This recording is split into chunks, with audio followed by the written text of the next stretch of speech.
2, 1, go. My man. What's going on, brother? What's going on? Phil Stringer, listen, I'm really excited to have you on the NS podcast.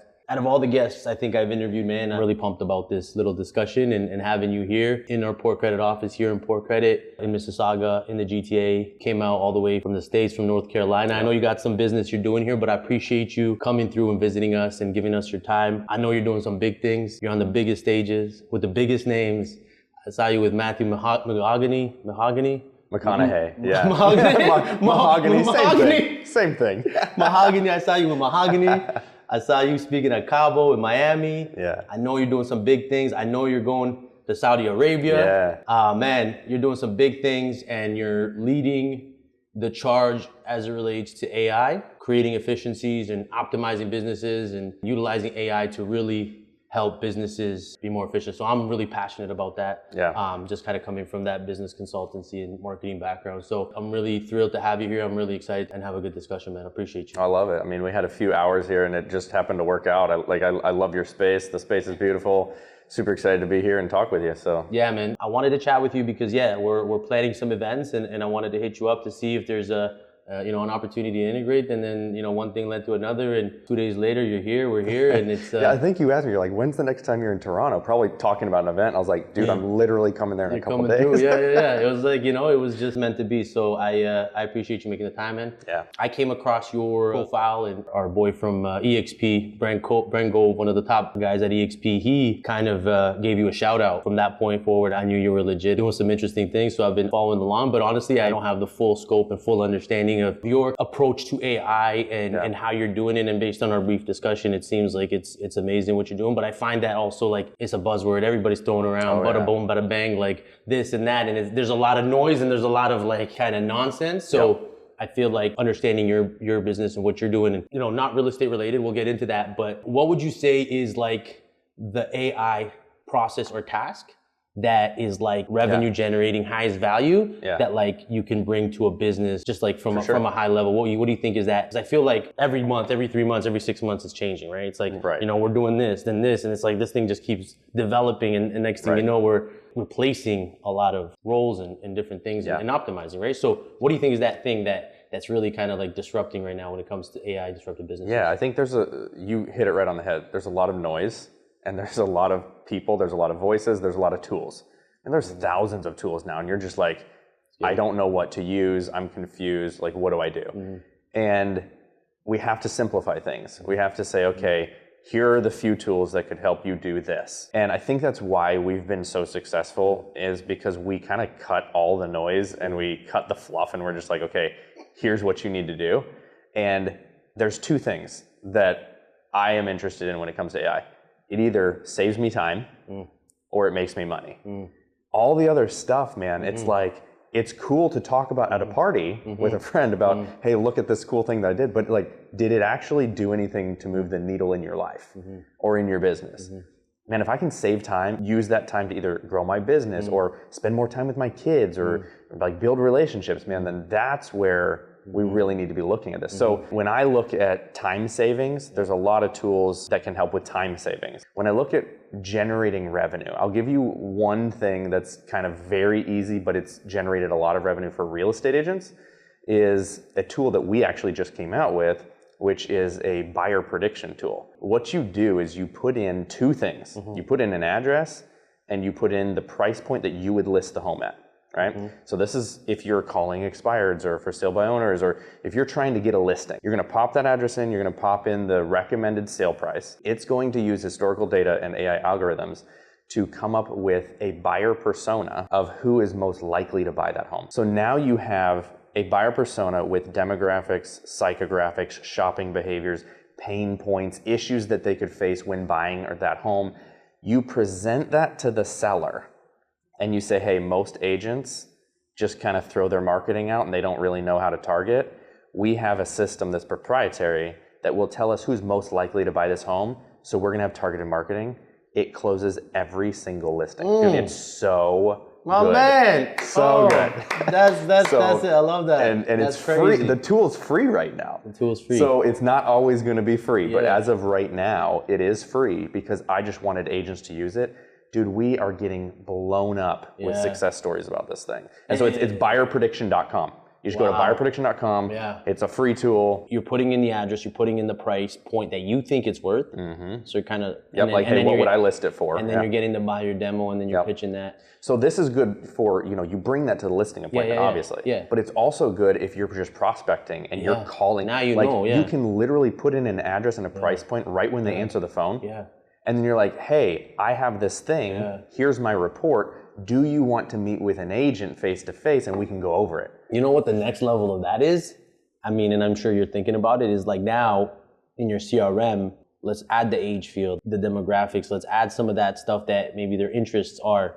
And now you cross-check and it's like, boom, this is your list in the database that connects with that. So it's like, not only do I have the buyer demo, I got the 5,500 buyers, 100%. That fit that demo, let's go. So it's wild, man. It's wild where things are going. I think for that though, my only thing is you're tapping into some buyer demographics and things like that. I'd love to see how that could be executed in Canada, because I know like the data is a little bit more stringent. I know in the States it's like, so you're tapping into some really reliable data source for demographics and all that. Yeah, and it gives them, it's not going to be 100%. Like it's going to give you like a person with an age range, right? So it's not going to be like, this is the person that's buying here. There's no way to know that. Yeah. But I think the seller is so blown away it is. The presentation that you have that in your present. Like you add that to your listing presentation, bro. It kills every time. We're gonna roll that out. I just had a text the other day, because we're getting texts all the time with like, oh my gosh, this thing worked. I got this listing. Yeah. Brand new agent was going against 5 of the top agents in his market for a $2.9 million listing. Yeah. He said, I won it because of the tool. It's the difference maker. It's a difference maker. I might have to cut it out the podcast. So keep it under wraps. But now that's amazing. Is there something on just like the business side, operations aside from real estate, just kind of something that like any business can just apply it in an easy way where it just kind of makes a difference? Like, is there something else just on a general business sense? Yeah, I'll give you a couple different things. Because for me, it's time savings or it's making money, right? Like there's those two things. That's it. That's all it comes down to. Time savings, there's several tools that I like. I've boiled the tools down to my favorite 10. Don't worry about anything else. Like these are solid for most people, right? Yeah. You don't have to be overwhelmed with the thousands. But one of the tools for business specifically is a tool called Scribe. Yeah. And it actually, you go through your process and it actually builds a full SOP. And so with AI, you don't have to write out a Word document or a Google Doc, take a screenshot, drag it in, do a step-by-step process. You literally hit the record button, you do the thing, and it builds out the whole thing with screenshots, notes it, does everything for you. So we use that. A lot of our business clients use that now to save so much time just creating SOPs, which is great. So things like that. There's some video editing tools like Opus Clip. So solid. You throw in a video and it does the short form editing for you.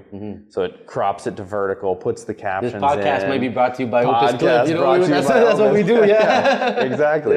So you drop in any type of clip. Doesn't matter if it's widescreen or if it's vertical. And it puts it in the right format for short form. But the power with Opus Clip is it's different from other ones because it has what's called AI curation, where it understands the transcription to understand what the podcast is actually about or the video. So it's going to understand our dialogue and it's going to understand what we were talking about.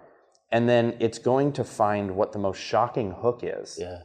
And it's going to say, here, let's put that at the beginning and then let's pair that with relevant highlights. It's doing that already? Yes. What I found was that, because it was initially like Get Munch or something, right? There was like a couple of them, right? And even Opus Clip, it was like when they rolled it out, it was like, all right, it's a nice cut. But it's like, it just, every month, it just probably gets better and better and better and better and better. So I didn't even know they do the because before when I stared the podcast, it was the most annoying thing. It was like, I'd literally go and timestamp the whole thing. Cause I was like, I want the cuts, I wanted, it was like the most time consuming and craziest thing. So so that's wild that now it's getting so much better. And then they just came out with a new thing with Opus called Clip Anything, where it doesn't have to be like a spoken video. Because before it was taking the transcription of what you were speaking about. So really Opus was only good for talking head videos, right? Now you can put any type of video because it understands objects, colors, emotions, not just text. And so you could literally load in a soccer game, a full-length soccer game, and say, clip me all the clips where there was a goal. And it knows. Or you could load in a basketball game and be like, clip every clip where there was a foul.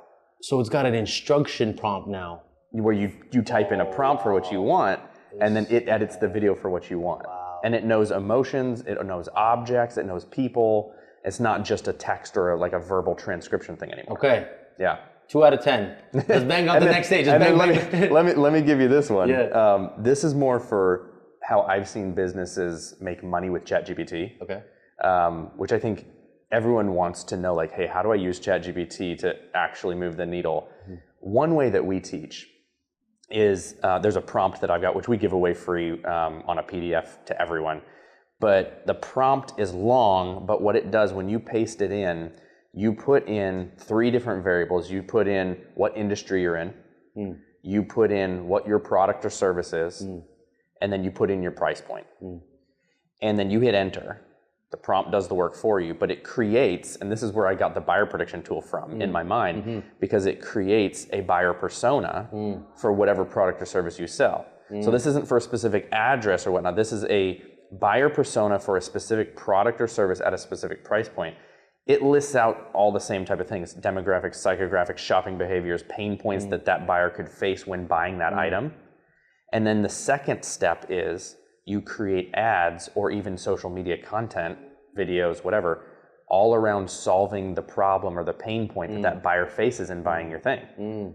And so what we've taught our students to do is, hey, create the buyer persona and figure out what the pain point or the hurdle is when they buy your thing, and then run an ad, and the ad is solving the problem of that hurdle. Yeah, that's wild. And dude, it works it even works for real estate agents. Yeah. So like we have them put in, all right, your industry is real estate, your product or service is you sell homes in the whatever price point, and you put in your market. Well, then you get your buyer persona, and then you run a Facebook ad. And I had a guy, he was like, I threw $100 at it, got 72 leads, because the prompt writes the ad for you, and it writes it based on solving that buyer's problem. He said, we did the ad, threw $100 at it, got 72 leads, and we closed 3 deals from the 72 leads. Yeah, like less than $2. Like right. It's like that's yeah. I think anyone would trade $100 for 3 deals. So that was a Facebook ad. Yeah. A 125 or so a lead. Wow. Game is changing, man. The game is changing. That's insane. I love that. So, do you have a course? I do have a course. You have a course? Okay, so what I want to do is a link in the bio, link it in the YouTube, and then if you could just hook up that prompt, 100%. For the viewers. I'll give you guys a PDF with my 10 tools and 10 prompts, and those prompts are in the 10. So you guys will get all the free stuff. I appreciate that. Yeah. So we'll add that as the call to action. Yep. I haven't monetized anything yet or rolled anything out, but this I'll put you on blast and try to get you some traffic. So those are some good examples of I would say business general, the buyer prediction tool. We're obviously in real estate. We're both at EXP Realty representing. So let's just maybe dive in on the real estate side. Is there anything else? Because I know there's so much, right? There's so much on like how to use AI, but I love that practical efficiency, revenue generating. Is there anything else that you're really seeing on the real estate side? Yeah. There's a lot of tools for real estate agents. You've got virtual staging tools where you can, it's helpful. It saves you time. You would put in a photo, and then the AI will just remove and stage. Yep. So you can literally stage a room. Is there a specific tool that you recommend for that? Or is it ChatGPT? There's a Reimagine Home is the one I like. There's a one. Yeah. So they're basically at a point now where it's legit on that end. That's helpful for agents. I see them use that a lot. This is kind of a fun tool, and it's very specific on its use case, but it works really well and it's free. Adobe Firefly is one of those tools where you can type in a prompt and it creates an image. So it creates an image of whatever you type in, so you can do whatever you want. But there's a tool within Firefly that's called generative fill, and it allows you to add or remove things from photos you've taken. So why I say that this is like a practical use case for real estate agents is, what's the worst thing when you get your listing photos back? Like it's trash day and the trash can's outside, or like the owner forgot to move their car and it just looks junky, or like there's something that's left out on one of the photos. You're like, why didn't they move that? So you just go in, and anyone can do this. You hit remove, you paint what you don't want there, and you hit remove. You cannot, it replaces the image with what should be there, and you cannot tell that it was AI generated at all. And so we have agents use that all the time with listing photos, which is a cool thing too. You know, I mentioned I was kind of in the marketing space and creative space and tech space, and always had the Adobe suite, right? But obviously, you know, I never was a fan of Canva, but it's like, you know, the efficiencies that kind of produced for being able to template and design, and then other tools and AI tools. I haven't been using the Adobe suite for like a year or two, but I know they're probably investing in AI. Yes, 100%. Because I know even like Microsoft, like I'm more on the Google side, and I've transitioned, you know, from Windows to Mac a long time ago, but I know Microsoft's doing some cool stuff and Adobe. So is there anything cool that Adobe's doing that maybe makes sense? Because I could imagine if they're going to do it, they're going to do it right. It's going to be like next level. So so in our course, we actually have a whole module on Photoshop AI. Got it. It is on Adobe. Oh my gosh, yes, it's so good. Really? So good. Well, they got prompts now everywhere. Prompts, just like, really, you know, generative fill, generative expand. So you could take a photo, expand the canvas, and it will create what should be there, and it looks 100% real. I feel like Canva's got some tools, but it's it's not there, right? Like the quality, so it makes sense to go back to Adobe basically. Photoshop AI is it's time to go back. Best. If you're trying to be next level quality, it's time to go back. Go back to the. And I know Photoshop's like, for people who don't know how to use Photoshop or like photo editing apps, it's overwhelming because it's harder to learn. But with the AI stuff, man, it's like, you type in a prompt and you hit go. It makes it very simple. But then Adobe Firefly is the free version. Adobe Firefly powers a lot of the features in Photoshop AI. So like the generative fill thing I was talking about is also available in Photoshop AI. Photoshop AI has all the tools, all the bells, all the whistles, and you can do a lot more. But everything is powered from the Adobe Firefly, which is free. It's an online like application where you don't even have to download anything. You just go to a website and you click a button, and like anyone can do it, whether they're 5 or 95 years old. I feel like Adobe doesn't let you pass anymore. They want you on that monthly. Like everything, they do. Like they did the 990, 10 to 59. So you're saying Firefly, you could actually get it legitimate for free? Firefly, you can do it for free. Yeah. And then if you really want to go big, then go to Photoshop AI. You get the whole suite or whatever. Get the Adobe suite. Man, that's cool. I'm gonna check it out. I love that. Cool, man. I'm gonna throw out some things that I've been, coming across on the AI side. Love your feedback. For sure. You might know Justin Shiloh. Oh, for sure. Like, great guy. What do you think about that software? Like when I saw that, I was like thoroughly impressed. Coaching the agents on the conversations and all that, like that. I thought on the real estate side, it's kind of like a really cool thing. So I had a call with him. Dude, I have people asking me to show me their products like every day. He's a solid guy, A lot of times I'm just like, okay, this is just not good. I was so impressed with him and his product. I'm a fan. If you're not ready to jump into a software like that, which I think if you have the money and the investment to do that type of software, then do it. But for like a solo agent, let's say an agent who can't afford something like that, that's for teams. There is a way to also get coaching with ChatGPT on your calls. So I don't know what CRM you guys use. We used Follow Up Boss for our CRM. In Follow Up Boss, it'll record the calls. That's right. You have the transcription in. You have So what I can do with ChatGPT, because you can upload files. No. You just drag in the audio file. It will analyze the call, and I literally would say, what could we have done better to acquire this customer on a prospect? So like a manual drag and drop. Drag and drop. But you haven't figured out like an API automation that could potentially do that? You could do that. You could 100% do that to link it with the software. But like if there was a specific call, like I had a call that was like a 15-minute call that one of our agents did, and I wanted to do some training. So I dragged that audio file into ChatGPT and I just said, what could Cam have done better? That's a great thing to do on your role play sessions, right? 100%. Just, throw like a few calls. And it's going to tell you, like, all right, at 3 minutes and 28 seconds, Cam said this, he could have done this. Yeah, I love what he's doing. I love that product. Do you think that we don't have it here, but the Zestimate, do you think it's ever going to be legit as AI? Because you guys have the data in the States, right? Like here, I feel like our data is segmented. So there is like websites that have, predictive thing. And usually like it's a reflection, but it's always off. It could be way off. I think the one that always kind of threw it off was the square footage, because some listings here are not mandatory to have it. Sometimes it's ranges. Right. So that kind of, I feel like always threw it off. But I know in the States, like you guys got all the data. So we have all as the much data. As we always like, everybody's talking about estimate this, estimate that, but like is it eventually going to get to the point where it's almost going to be, it's almost going to be. I think it's going to get better. Yeah. I don't ever think it's going to be 100% accurate because you don't know what updates have been done to the home. Like, unless they start, AI in the pictures, AI in the pictures, and modern cabinets, 5 years old, roof 20, like it's gonna be wild, man. I think it'll get better though. Like it has to get better. Yeah. Like we have so much data. Of course, it's gonna get better. You know what? The thing that it is like, I came into real estate again from like the marketing technology background as well, and it's like I was all like, I'm gonna digitize this industry and disrupt it with technology and And I quickly realized that it's a people business. It is. And there's only so much. The place for technology is just the efficiency. How can you make the process more efficient?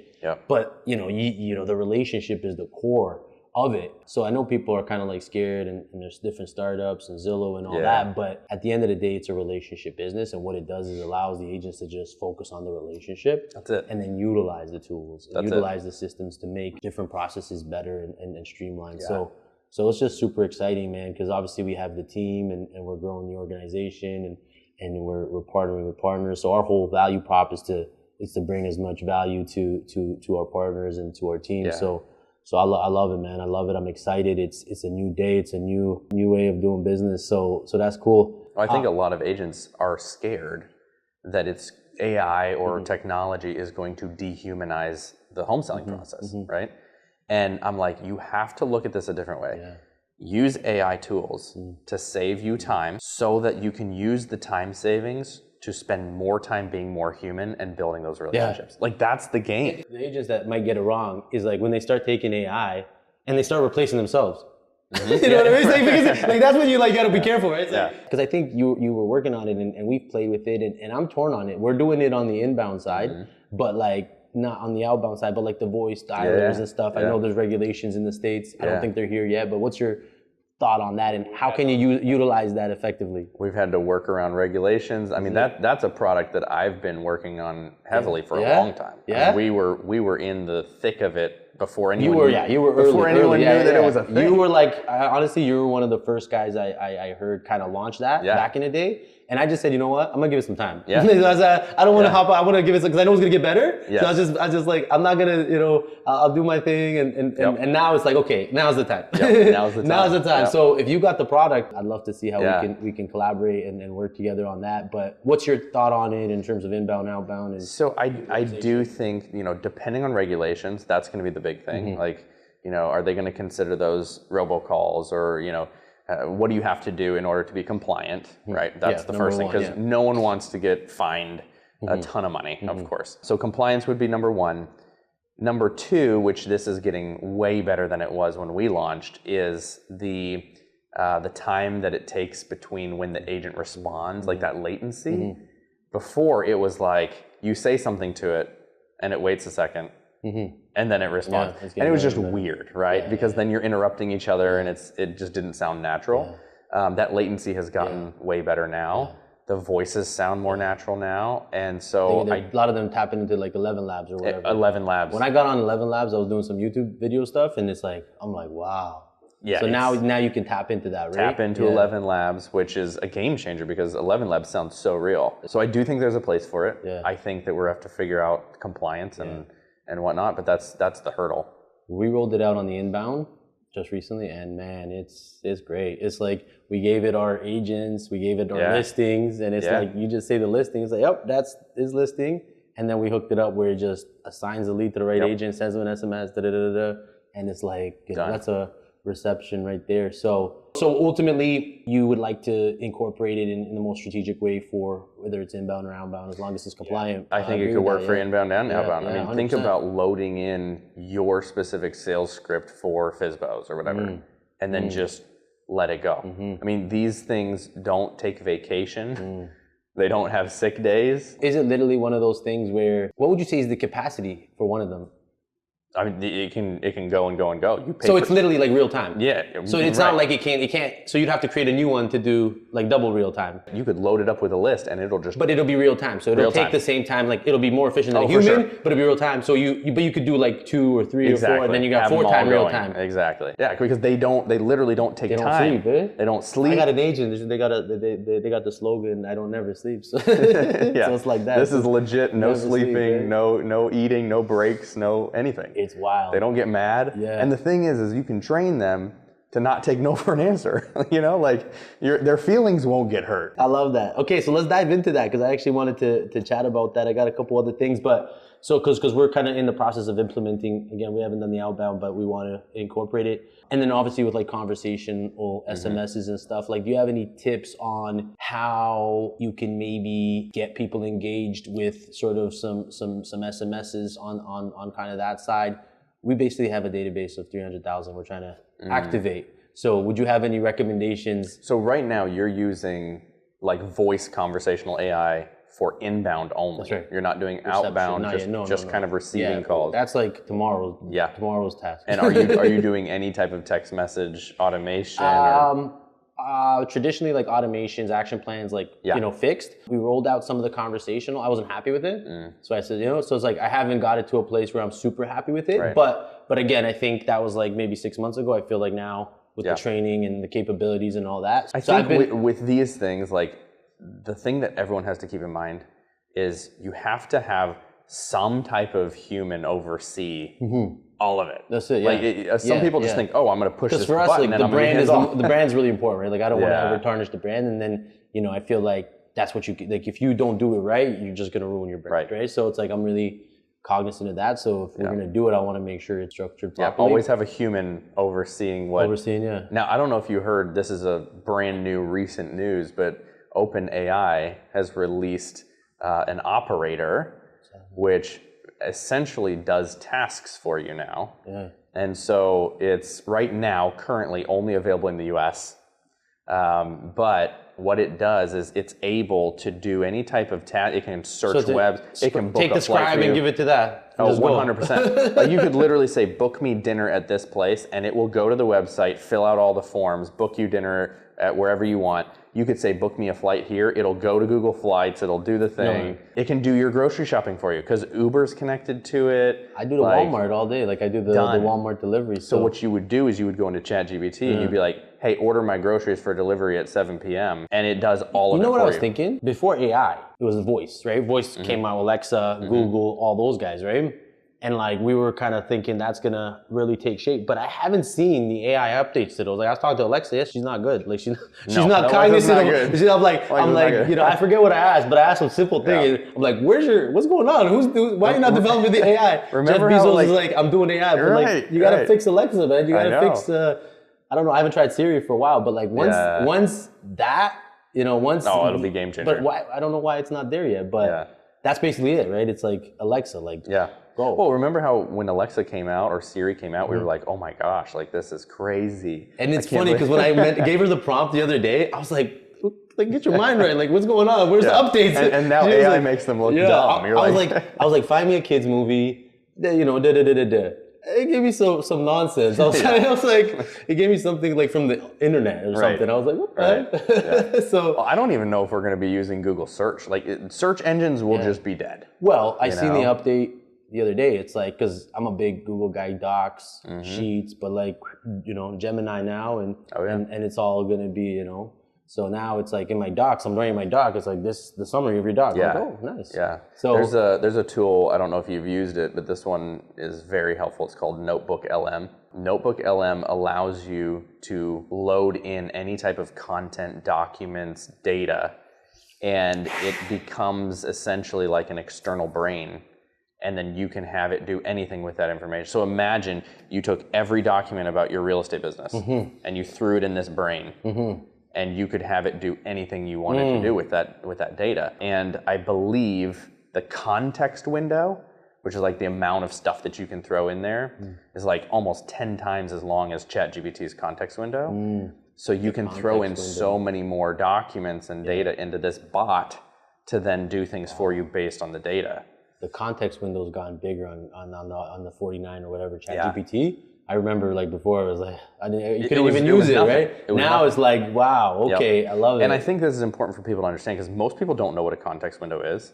Like the context window is the amount of stuff that you can put in and that it's going to remember. So like if when you talk in the chat, it will recall things from the prior history. Well, when it started, it was like super, super small. Now it's 128,000 tokens, which No one knows what a token is. It's essentially 150 to 200 pages of a book as far as length. But people need to understand that they think that memory in those conversations are infinite. Like, oh, well, I put that in there 6 months ago, and then they're trying to recall the info that they trained it on. No, after 150 to 200 pages of a book's length of text in that conversation, it forgets all the stuff before. So you can't just go to that conversation and think that it knows everything infinitely. You have to then remind it again every so often. And so the context window keeps getting larger, which is good. Like before, when I was using it, it's like my strategy was like, I don't want you to give me any information. I'm gonna train you, and then you just analyze. But what I realized is now it's pulling good sources, and it's doing the thinking, and it's grabbing the information, like and it sources it. So it's like the sourcing now is like you don't even like you could actually get information from it. Or before I was like hesitant to even do that. Now it's like it's legit because it'll source like you know, Statistics and Canada. It uses the web to like it'll show me like we're doing some analyzing like how many percentage homeowners in Ontario versus red. It's like Statistics Canada summarizes it. It's like It's like legit sources, so you know if it makes sense to use it or not and all that. So it's well, what I just realized though, I'm just thinking about this because you were saying Adobe, we're talking about Gemini, like. I think this is like, and I was kind of there, like I said, I started a website when I was 15 and the internet was in its infancy. And I feel like, just because I was so young, I missed a little bit of the opportunity there to really capitalize in a sense, but I still took advantage on it on a certain scale. But this is like the golden years back then, and the AI is just the internet in a sense. And it's really like, for somebody like you, it's like, you're capitalizing, you're taking advantage, and take advantage of it because now what I'm realizing is all these little prop techs, all these startups, all this stuff, it's like Apple, Google, Adobe, they're going to eat them up. Like they're going to be the best in class on everything, right? We're just playing in these little tools and this LM and it's cool and it's going to be an opportunity for now, but it's going to get eaten up because, everyone's throwing billions on this. They are. I think Trump just said 500 billion or something. Like we're going to get, this stuff is coming and it's coming in a different format and it's going to be a different game. So I think the main thing that people should really think about is like, how do you incorporate and utilize it? And then at the end of the day, like it's going to be all about relationships. It's going to be all about creativity. It's all going to be about music and dropping the tunes. But oh my gosh, my buddy just sent me something. He's like doing some YouTube videos. It's like, it's singing now. It's singing now. I'm like, is the beat and the vocals I have? Yeah. I'm like, oh. Yeah, it's crazy. I'm like, you don't even need, like... It's crazy. So what the heck? We started off with text. Great, cool. And then we went to audio, and then we went to video, and like, it's just insane what it can generate. That's big, yeah. Just kind of circling back on that database problem, 300,000, like what would you say if it's like a prompt of like an SMS prompt to get a response or like doing that or doing the outreach if we have the permission? Is there something that you would recommend to stimulate that? Because trying to get that. I would definitely check to see for Canada. I don't know. I think there's an opportunity. I don't want to say it, but I think you guys already implemented. I got like 6 months. Okay, so I gotta go. You gotta do it. I gotta go. Yeah, I don't think they're on it. Our government is pro-rogue, so we're not implementing any new legislation. I don't want to give any advice that's that's illegal. No. Yeah. No, I'm thinking more kind of maybe on the SMS side and again like for the majority of it, we have the check boxes and we've been getting permission for our stuff. But is there anything that you would kind of recommend? Yeah, I mean, I would definitely just do like a re-engagement campaign first to see, you're going to have a ton of bad numbers. You're going to have a ton of like, data that needs to be cleaned up. Yeah. Start there from a broad aspect and get stuff cleaned up, get a re-engagement going. And then for the people who re-engage, then you could probably look at some type of, AI texting service where you would have to load in the knowledge, obviously, of your brokerage. So kind of like you did with the conversational AI, you'll do the same type of training for the SMS AI to where it knows how to answer the questions. If they ask a specific question about your brokerage, it's going to have that data. But that's kind of like the notebook LM thing where you load in all of this information into this brain, uses the documentation that you put in as its reference to answer questions. So the text message thing does the exact same thing. You train it on your business, you load in all the documentation on who you are, what you offer, everything, how you want it to respond, and then it's going to reference all of those documents or that training data to then have these conversations back and forth with people via text message. So you're saying the SMS process that you have developed or using is actually referencing that notebook software? You can. You can? Yeah. So what's like the character count or whatever? I would assume it's kind of refined maybe, but is it actually like, it's like you can hook it up to like a full blown, you know, everything like this product, that product, it could go in different ways. It's like, and these tools, like there's several tools out there which have connected the API from their texting software to ChatGPT. Yeah. Right? So everything goes back to ChatGPT. Everybody goes back to ChatGPT. Yeah. It's going to have a brain on how to respond to a human just generally. But then you've loaded in your training data to be an external brain that it uses to then respond. So is there like an angle or a prompt that you would kind of advise on that first text message? Like, is it a buyer thing? Is it like a, hey, we're cleaning up our database? Or is it like a... so for that, I wouldn't do like a, hey, we're cleaning up our database. They'd be like, okay. Who cares? Like, delete. Yeah. For me, when it comes to cold communication, I always want to provide value. Yeah. Like, if there's something that you can give, then they'd be like, oh, but if you're like, hey, do you want to buy a home? They'd be like, really? You know, block. But when it comes to cold communication's hard. Re-engagements are hard. We're doing a giveaway. If you take a home buyer survey.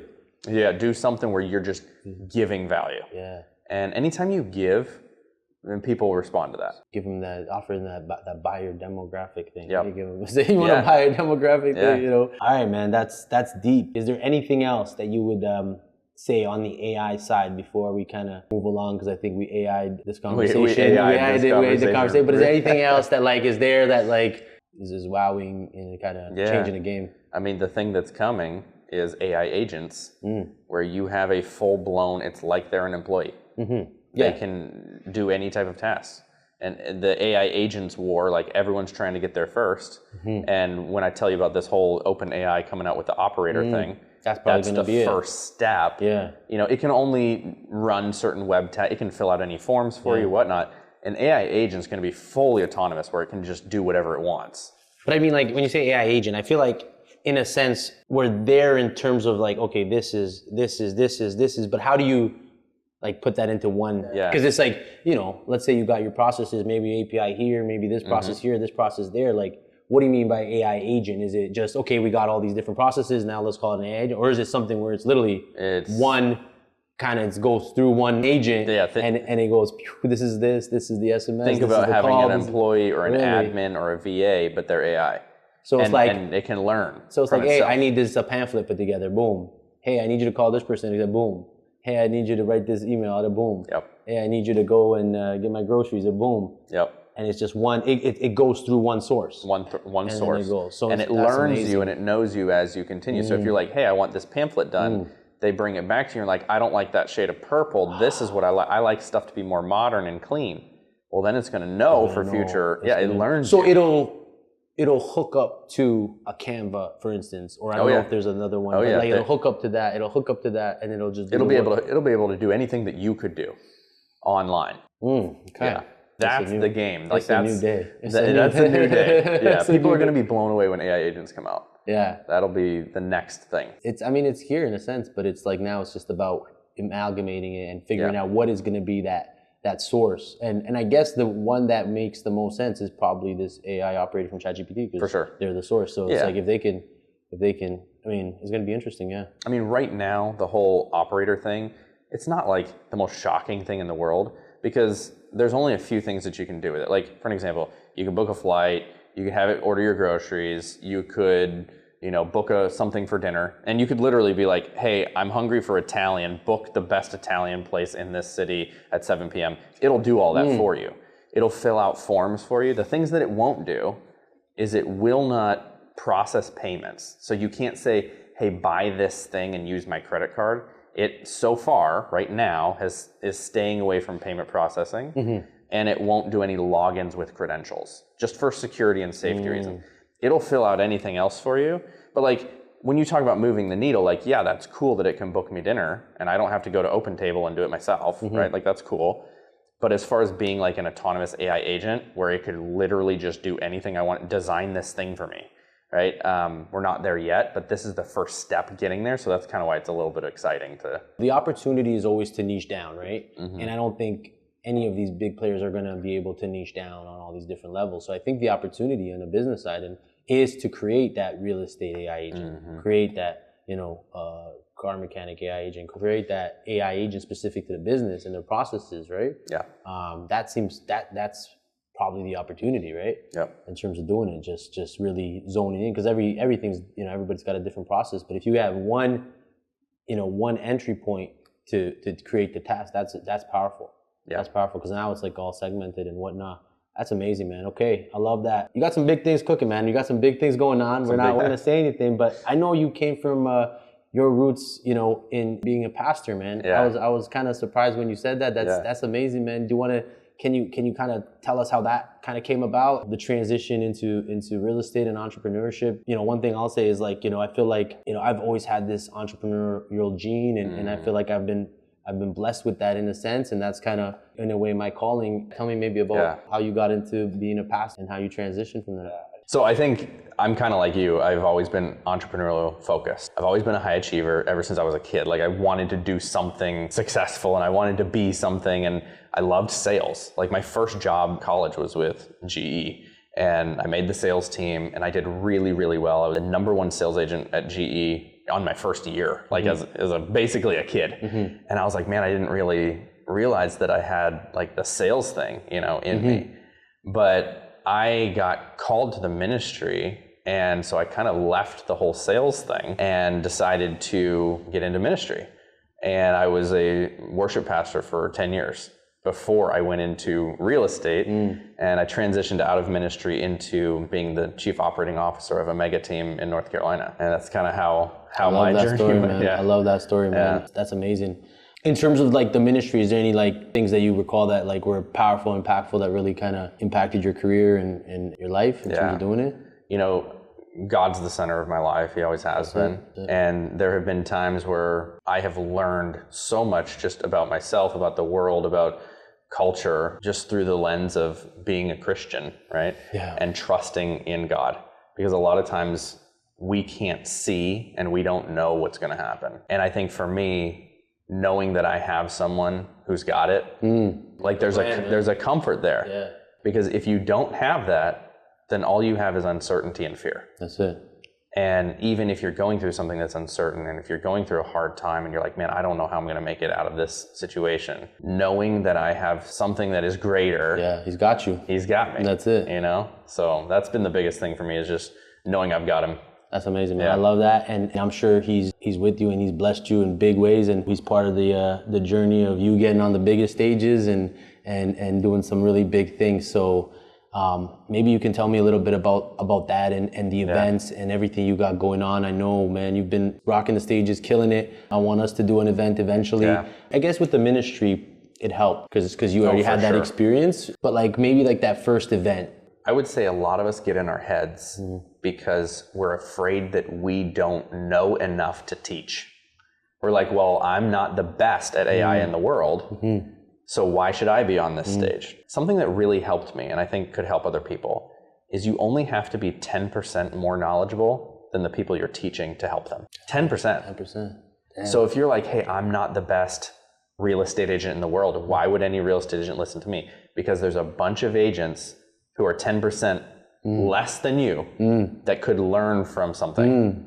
And you don't have to be the best, the highest producer, in the game for 40 years plus. Like, you don't have to. That's true, yeah. You can literally be a brand new agent, but you're 10% better at this specific process that other agents would be like, oh, I want to know how to do social media, or I want to know how to do this, right? And so get out of your head on it and just say, I've only got to be 10% better. That's so true. Because I almost feel, even for me personally, it's like you want to be 100% before you do anything. You need to be there, but it's true. Some people are at 0 or at 10, and even if you're at 20, it's like that could change their life. Right. Even if you're only at 10%, you can help people that are at 0. Yeah. Your target audience aren't the people who are up at 90. Yeah. Like, I'm not here to teach Sam Altman, the founder of OpenAI. Yeah. I'm not here to teach him about AI. Yeah. He is not my target audience. No. He's smarter than I am. That's right. Yeah. I'm here to help people who haven't been where I've been yet. Yeah. And there's a quote by Rory Vaden. I think he's the one who coined this term. He said,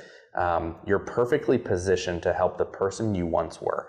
And like those are the people that we can help. So like, yeah, you may be at 20% right now, but you used to be at 10. You used to be at 0. You're perfectly positioned to help the person you used to be because you've been through it and you can teach them how to get to where you are. That's why just sharing your journey is, even for social media content or whatever, just being able to share your journey, because that way you can always share the person behind you. And I love what you're doing, and I know you're helping a lot of people and changing people's lives. I inspire to be more like you, man, and I love it. And that's what it is, man. It's just teaching the people behind you that are just catching up, letting them catch up, and just elevating and moving forward together, man. That's amazing, man. I love that.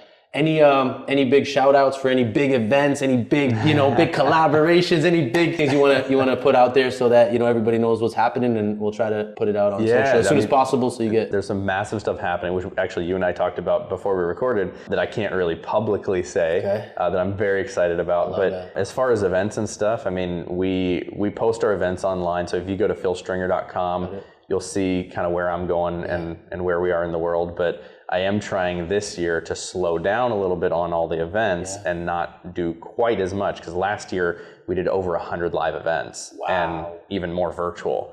And so it was just constantly running and going, and gonna try and dial it back I saw, I don't know if it was the story or one of the posts, but it was like boom, boom, Cabo, Miami, boom, boom, boom. I was like, all right, every month I love it, man. It was probably an amazing year, and just traveling so much, I could imagine it was amazing. So yeah, man. Well, I've got just coming up, like in the next couple weeks, I've got Saudi Arabia. Saudi Arabia. That's it. Yep. And then from there, I fly from Saudi to Vegas to be at ClickFunnels. That's awesome. They do their funnel hacking live with Russell Brunson. Are you a big ClickFunnels guy? I like Russell. I think he's a genius. With sales. So Tony's going to be Tony Robbins will be there. Alex Hormozy will be there. It'll be a good group. And for that event, for the ClickFunnels event, are you going there speaking? No, I'm not speaking. Okay, cool. Just gonna be there. I'm just going to hang out with the people. I love it. Yeah, man. You always, at the end of the day, you always have to be, learning as well, right? And learning from the best. 100%. I love that. And then we go from there to Arizona. So we're all around.